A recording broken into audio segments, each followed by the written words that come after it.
Hello everyone. तो आइए हम लोग अपना टॉपिक को आगे बढ़ाते हैं। हम लोग रे ऑप्टिक्स पढ़ रहे हैं और रे ऑप्टिक्स में जो पिछला वीडियो आपको दिया गया है उसमें आपको बताया गया था ऑब्जेक्ट एंड इमेज के बारे में। ऑब्जेक्ट के बारे में क्या याद रखना है? तो ऑब्जेक्ट सिंपली हम इसको कहते हैं intersection point of incident ray. Incident ray का जो इंटरसेक्शन पॉइंट था वो ऑब्जेक्ट कहलाया था। और इसको क्या बोलेंगे? तो इसको बोलेंगे इंटरसेक्शन पॉइंट ऑफ रिफ्रैक्टेड रे। दो आप वर्ड आपको कल बताए थे, वीडियो कल वाला आप देखे होंगे तो पता होगा। एक होता है रिफ्रैक्टेड जो किसी दूसरा मीडियम में पास हो जाए जैसे लेंस से, और एक होता है रिफ्लेक्टेड। दोनों को हम आर लिख सकते हैं, आप समझ सकते हैं। आर का मतलब रिफ्रैक्टेड और यहाँ पे रिफ्लेक्टेड। तो इंटरसेक्शन पॉइंट ऑफ रिफ्रैक्टेड और रिफ्लेक्टेड रेज को हम क्या कह सकते हैं? इमेज। अगर ये इंटरसेक्शन, जो इंटरसेक्शन आपको दिखाया जा रहा है, अगर ये इंटरसेक्शन रियल है, सही में इंटरसेक्शन हुआ है तो इमेज होगा रियल। अगर यहाँ पे इंटरसेक्शन रियल हुआ है तो ऑब्जेक्ट भी हुआ रियल। अगर यहाँ पे इंटरसेक्शन वर्चुअल है तो इमेज भी क्या हो जाएगा? वर्चुअल। सीधा सीधा याद रखना है, जैसा इंटरसेक्शन वैसा उसका नेचर। अगर इंटरसेक्शन रियल तो इमेज भी रियल, ऑब्जेक्ट के साथ भी वही है। इंटरसेक्शन रियल तो ऑब्जेक्ट भी रियल। तो यहाँ तक बात हुआ था। अब इसके आगे हम लोग बढ़ जाते हैं, ऑब्जेक्ट और इमेज से आगे बढ़ते हैं। तो सबसे फर्स्ट टॉपिक हम पढ़ेंगे, ये था हमारा बेसिक में हम लाइट समझे, लाइट का प्रॉपर्टी समझे, रे समझे, बीम समझे, उसका टाइप समझे, ऑब्जेक्ट समझे, इमेज समझे। इतना चीज़ को हम कवर कर चुके हैं। अब आता है reflection of light. Reflection of light. Reflection का मतलब होता है कि लाइट, जैसे एक सरफेस जो आपको व्हाइट बोर्ड दिख रहा है, इसको हम एक सरफेस लेते हैं और सरफेस में कैसा सरफेस है तो ये लाइट इस पे आके टकरा के वापस जाता है। ठीक है, अगर ये कैमरा में रिकॉर्ड हो रहा है, इसका मतलब कहीं ना कहीं से लाइट आ रहा है और इससे टकरा के कहाँ पे जा रहा है?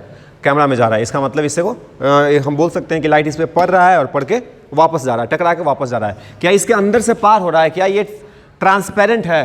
क्या ये सेमी ट्रांसपेरेंट है या ओपेक है? तो हम इजीली इसको समझ सकते हैं कि ये ओपेक है, मतलब इसमें लाइट का प्रोपागेशन संभव नहीं है। तो अगर कोई सरफेस है, जैसे एग्जांपल में हम लेते हैं ये सरफेस, तो आपको प्रैक्टिकली दिखाने की कोशिश की कि लाइट आया, इस सरफेस से टकराया और टकरा के वापस आ गया। तो जिस मीडियम से लाइट आया था टकराने के बाद उसी मीडियम में जा रहा है, तो इसको हम बोलते हैं रिफ्लेक्शन ऑफ लाइट। इसको सिंपली अगर हम डिफाइन करें तो हम लिख सकते हैं bouncing back of light is called as reflection of light. Is called as reflection of light. अगर थोड़ा डिटेल में बात करें तो देखिए, फिगर से समझिएगा। एक हम प्लेन मिरर ले रहे हैं, समतल दर्पण, जिसको हम घर में जो यूज करते हैं, शीशा, जिसको चेहरा देखने के लिए। तो एक प्लेन मिरर है। प्लेन मिरर में आपको दिखता होगा कि उसका जो प्लेट होता है कांच का, उसमें दो तरह का सरफेस होता है। एक सरफेस जो होता है वो कलर्ड होता है, और जो आगे वाला सरफेस होता है जिसमें चेहरा दिखता है, तो जो जिसमें चेहरा दिखता है इसको बोला जाता है रिफ्लेक्टिंग सरफेस। क्या बोलते हैं? Reflecting surface. और जो कलर्ड वाला होता है इसको बोल सकते हैं कलर्ड सरफेस। Coloured surface. जो कलर किया जाता है वो सिल्वर का किया जाता है। सिल्वर के से कलर करते हैं हम कांच के प्लेट को। सिल्वर जो होता है वो लाइट का सबसे बेहतर रिफ्लेक्टर होता है, मतलब अच्छा, सबसे अच्छा जो लाइट को रिफ्लेक्ट करता है वो सिल्वर है। इसलिए यहाँ पे हम सिल्वर का कोटिंग करते हैं। अगर यहाँ पे हम डिफाइन करें बाय द फिगर कि रिफ्लेक्शन ऑफ लाइट क्या होता है, तो हम क्या बोलेंगे कि when light is incident, when light is incident on the surface of reflecting surface, when light is incident on the surface of reflecting surface, reflecting surface पे ये इंसिडेंट कर रहा है, देन इट रिटर्न्स बैक या bounce back, it returns back या bounce back into the same medium, then it returns into the same medium. जिस medium से light आया, रिफ्लेक्टिंग सरफेस से टकरा के लाइट उसी मीडियम में वापस चला गया। तो इस फेनोमेना का नाम होता है रिफ्लेक्शन ऑफ लाइट। अब यहाँ पे देखिए, ये रिफ्लेक्टिंग सरफेस था, ये इंसिडेंट रे, ये रिफ्लेक्टेड रे, और सरफेस के 90 डिग्री पे अगर कोई लाइन खींच दें तो इसका नाम होता है नॉर्मल। ठीक है, तो ये हो गया नॉर्मल। अभी जो रिफ्लेक्शन हो रहा है, ये रिफ्लेक्शन ऐसे नहीं कि कैसे जैसे मन जैसे हो सकता है। इस रिफ्लेक्शन को होने के लिए एक नियम है। ये जो जब भी होगा रिफ्लेक्शन तो एक लॉ के अकॉर्डिंग होगा। लॉ क्या कहता है? सिंपल लॉ है, बहुत लोग आप लोग जानते भी होंगे कि इंसिडेंट रे नॉर्मल के साथ जितना एंगल बना के आया है, मान लीजिए कि थीटा एंगल बना के आया है, तो ये थीटा एंगल बना के वापस जाएगा। ठीक है, इस थीटा को जो इंसिडेंट रे बनाया है इसको बोलते हैं एंगल ऑफ इंसिडेंस, आई से डिनोट करेंगे, और जो एंगल ऑफ रिफ्लेक्शन है इसको हम आर से डिनोट करते हैं।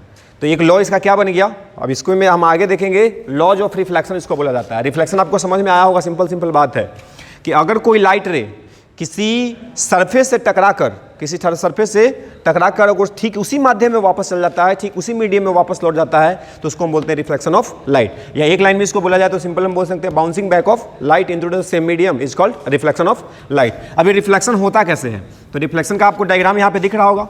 अब इस रिफ्लेक्शन को होने के लिए कुछ नियम है, लॉ बनाया गया है, तो इसको बोला जाता है laws of reflection.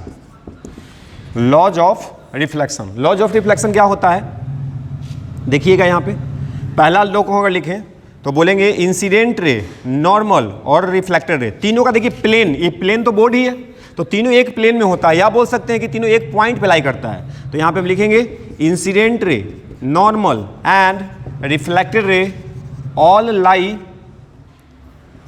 Eight same plane, और बोल सकते हैं पॉइंट, एक पॉइंट पे बोलिए, एक प्लेन में बोलिए कि तीनों एक पॉइंट पे होता है या फिर एक प्लेन में होता है, तीनों आपको दिख रहा होगा कि एक ही प्लेन में। ठीक है, सेकंड पॉइंट क्या बोला जाता है कि जो एंगल ऑफ इंसिडेंस है, एंगल ऑफ इंसिडेंस कहते किसको हैं, तो इंसिडेंट रे नॉर्मल के साथ जो एंगल बनाता है इस एंगल को बोला जाता है एंगल ऑफ इंसिडेंस, और रिफ्लेक्टेड रे नॉर्मल के साथ जो एंगल बनता है इसको बोलते हैं एंगल ऑफ रिफ्लेक्शन। तो सेकंड लॉ क्या बोलता है कि एंगल आई और एंगल आर हमेशा क्या रहेगा, इक्वल। तो ये दो लॉ होता है जिसको हम ध्यान में रखेंगे। तो ये था हमारा रिफ्लेक्शन। रिफ्लेक्शन का बहुत सारा यूज हो रहा है, रिफ्लेक्शन के कारण ही हम प्लेन मिरर में अपना चेहरा को देख पाते हैं, अगर रिफ्लेक्शन नहीं होता तो हम नहीं देख पाते। तो ये था हमारा रिफ्लेक्शन। अब रिफ्लेक्शन का टाइप भी होता है, क्या रिफ्लेक्शन जैसे दिखा है वैसे ही होगा, तो रिफ्लेक्शन का टाइप देख लेते हैं, टाइप्स ऑफ रिफ्लेक्शन। तो देखिए दो टाइप का इसका रिफ्लेक्शन को बांटा गया है। रिफ्लेक्शन का दो टाइप होता है, एक को बोला जाता है रेगुलर रिफ्लेक्शन और दूसरा को बोला जाता है इरेगुलर रिफ्लेक्शन। रेगुलर रिफ्लेक्शन और इरेगुलर रिफ्लेक्शन। रेगुलर रिफ्लेक्शन का मतलब क्या होता है, सिंपल समझिएगा कि जब लाइट का रिफ्लेक्शन रेगुलर सरफेस से हो, जैसे प्लेन मिरर का सरफेस लिए थे, अगर ये प्लेन मिरर हम ले रहे हैं तो प्लेन मिरर का जो बताइए कि जो सरफेस होता है वो रेगुलर होता है कि इरेगुलर। रेगुलर का मतलब एक जैसा, एक समान, फ्लैट, और इरेगुलर का मतलब थोड़ा ऊबड़ खाबड़। तो जो प्लेन मिरर है क्या ऊबड़ खाबड़ होता है, गड्ढा होता है उसमें, तो ऐसा तो नहीं होता है। इसका सरफेस होता है क्या, एक जैसा, एकदम समतल होता है, फ्लैट होता है। तो इसको हम बोल सकते हैं कि इसका जो रिफ्लेक्टिंग सरफेस है वो रेगुलर है। तो अगर रेगुलर सरफेस से रिफ्लेक्शन होगा तो इसका नाम पड़ेगा रेगुलर। अगर दूसरा सरफेस कुछ ऐसे ले लें हम, तो यहाँ पे आपको दिख रहा होगा कि इसका जो रिफ्लेक्टिंग सरफेस है सर कहीं उठा हुआ है कहीं धंसा हुआ है, तो इसको हम बोलेंगे सरफेस इरेगुलर नहीं है। सरफेस कैसा है, इरेगुलर है। तो इरेगुलर सरफेस से रिफ्लेक्शन होगा तो उसको हम इरेगुलर नाम देंगे, और रेगुलर सरफेस से रिफ्लेक्शन होगा तो इसको हम रेगुलर नाम देंगे। जैसे इसका हम एग्जाम्पल दिखाते हैं। अब यहाँ पे देखिए एक लाइट के जगह पे एक बीम को इंसिडेंट करवाए हैं, और ये कौन सा बीम है, तो बीम आपको पढ़ाया गया है ये पैरेलल बीम है। अगर पैरेलल बीम इस तरह से आया है तो आफ्टर रिफ्लेक्शन भी ये पैरेलल निकलेगा। आफ्टर रिफ्लेक्शन भी कैसे निकलेगा, आया है पैरेलल, सरफेस अगर रेगुलर है तो रिफ्लेक्शन के बाद ये तीनों पैरेलल जाएगा। लेकिन अगर यहाँ पे बात करें कि यहाँ पे भी पैरेलल बीम को इंसिडेंट कराएं तो क्या आफ्टर रिफ्लेक्शन ये पैरेलल जाएगा, तो नहीं जाएगा।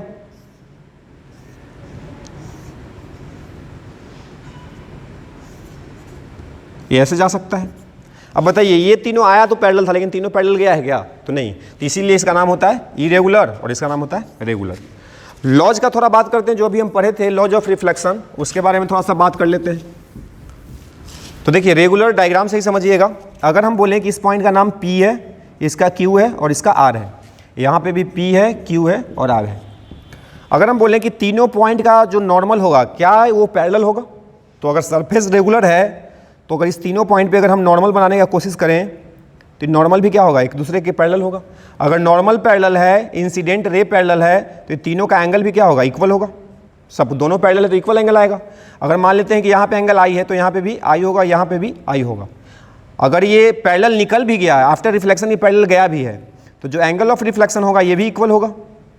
तो यहाँ से हम क्या बोल सकते हैं कि जो एंगल ऑफ रिफ्लेक्शन तीनों का है ये तीनों भी इक्वल होगा। तो हम यहाँ से बोल सकते हैं एंगल आर है तो ये भी आर होगा और ये भी आर होगा। तो हम क्या कर सकते हैं कि पॉइंट पी क्यू आर तीनों के लिए हम बात कर रहे हैं, angle I equal to R लिखा जा सकता है। लेकिन अगर यही चीज़ हम यहाँ पे अप्लाई करने की कोशिश करें तो यहाँ पे नॉर्मल देखा जाए तो कुछ इस तरह से होगा, यहाँ पे नॉर्मल कुछ इस तरह से होगा और यहाँ पे नॉर्मल कुछ इस तरह से होगा। क्या ये तीनों नॉर्मल पैरेलल होगा? तो ये तीनों नॉर्मल पैरेलल नहीं होगा। अगर पैरेलल नहीं होगा तो ये एंगल ऑफ इंसिडेंस भी इक्वल नहीं होगा, क्योंकि सरफेस एक समान नहीं है, फ्लैट नहीं है। तो यहाँ पे कुछ एंगल होगा, यहाँ पे कुछ एंगल होगा, यहाँ पे कुछ एंगल होगा। अगर यहाँ पे बोले कि I1 है तो यहाँ पे I2 नाम दे सकते हैं, यहाँ पे I3 दे सकते हैं। यहाँ पे अगर बोले R1 है तो यहाँ पे R2 बोल सकते हैं और यहाँ पे R3 बोल सकते हैं। तो क्या यहाँ पे हम P Q R तीनों के लिए angle I equal to R लिख सकते हैं क्या? तो नहीं लिख सकते हैं, क्योंकि तीनों का एंगल अलग अलग है। तो यहाँ पे क्या लिखना पड़ेगा कि P के लिए, पॉइंट P के लिए हम बात कर रहे हैं तो I1 इक्वल टू R1 लिखाएगा। अगर हम Q के लिए बात करें तो I2 बराबर R2 लिखाएगा। अगर R के लिए बात करें तो I3 बराबर R3 लिख सकते हैं।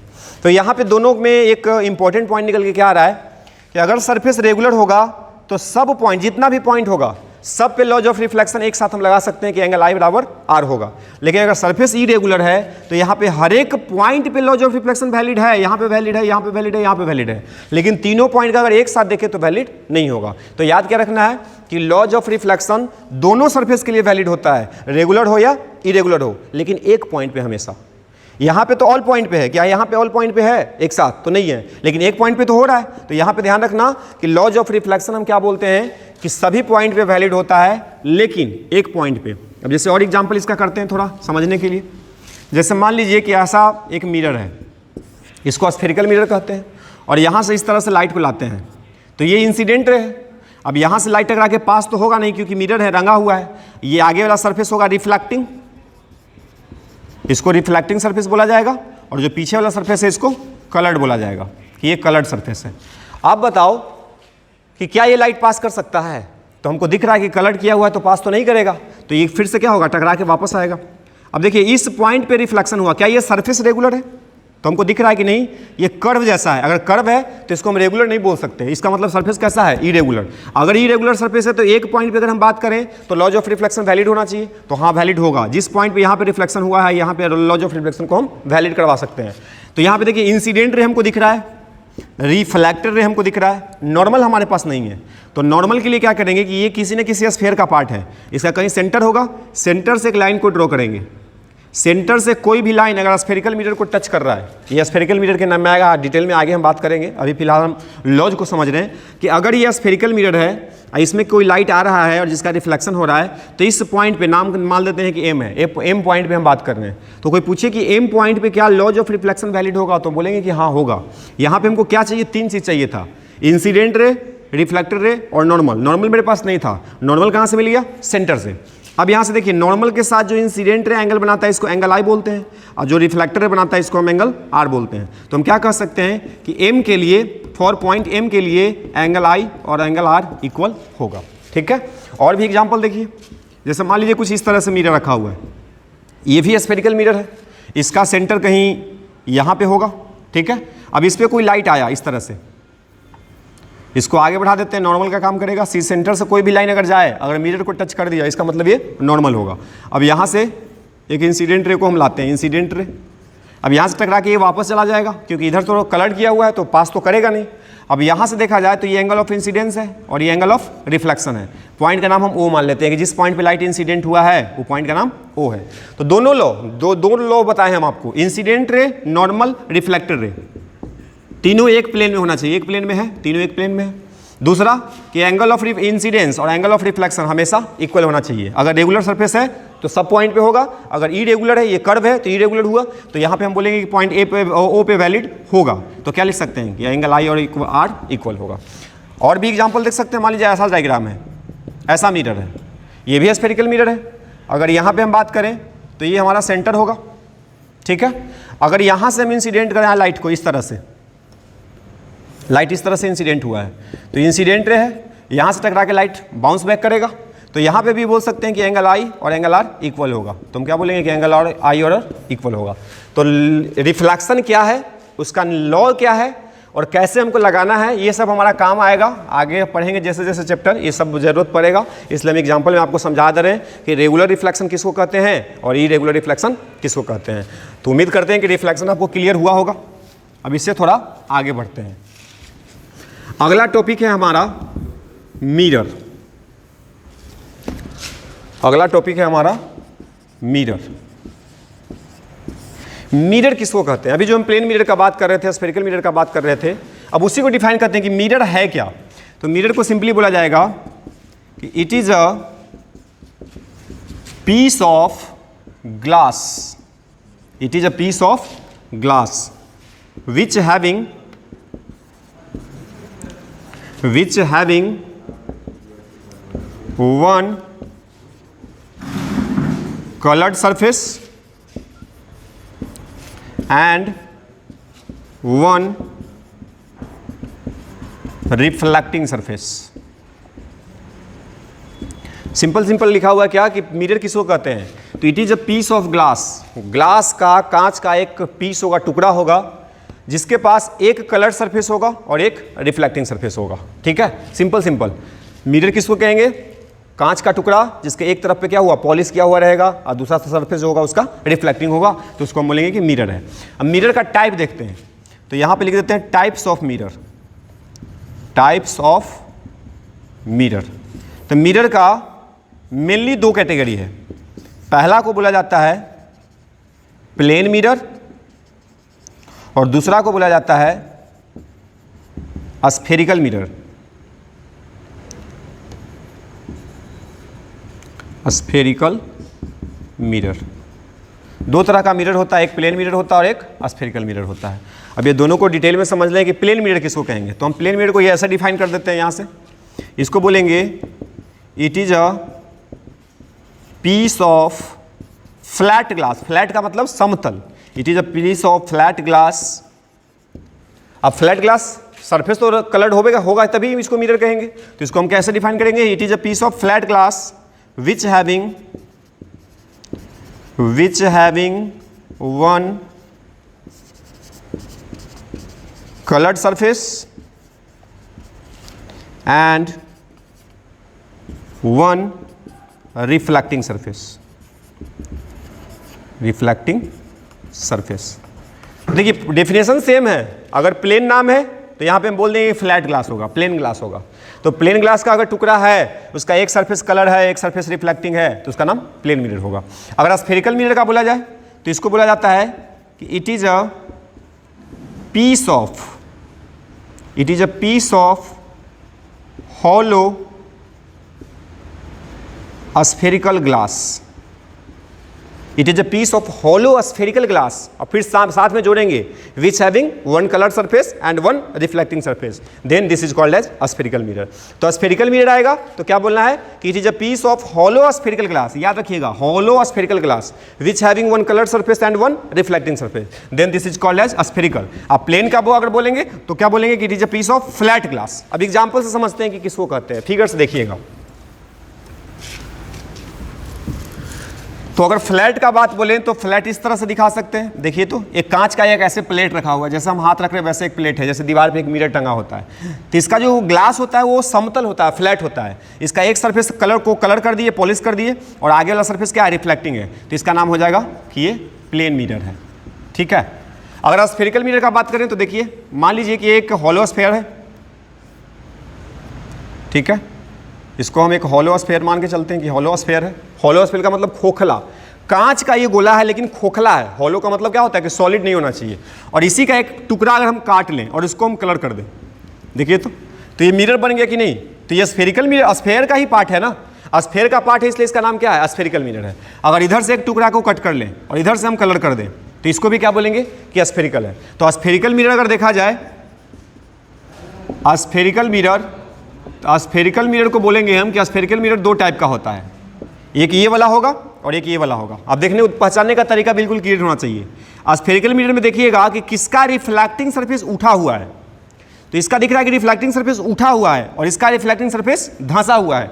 तो जो उठा हुआ होता है इसको उत्तल बोलते हैं और इंग्लिश में इसको कन्वेक्स बोलते हैं, और जो धंसा हुआ जिसका रिफ्लेक्टिंग सरफेस होता है इसको कॉनकेव बोला जाता है। तो स्फेरिकल मिरर कितना टाइप का होगा? दो, एक का नाम है कॉन्वेक्स और एक का नाम है कॉनकेव। ठीक है, तो मिरर किसको कहते हैं, मिरर कितने टाइप का होता है, ये भी आपको अच्छे से समझ में आ गया होगा। अब नेक्स्ट वीडियो में हम जाएंगे तो प्लेन मिरर के बारे में डिटेल में पढ़ेंगे कि प्लेन मिरर से इमेज कैसे फॉर्मेशन होता है, क्या इसका रिक्वायरमेंट है कि कितना बड़ा इसका इमेज मतलब मिरर का साइज होगा, तो कोई भी आदमी अपना फुल इमेज को देख सकता है। इमेज जो प्लेन मिरर है हमारा, अगर इस प्लेन मिरर को हम थोड़ा रोटेट कर दें एंगल से तो इमेज के पोजीशन पे क्या इफेक्ट पड़ने वाला है, बहुत सारा बात को हम देखेंगे। प्लेन मिरर से इमेज कैसे बनता है उसका ड्राइंग भी देखेंगे। तो आज के लिए इतना ही, ठीक है, थैंक यू।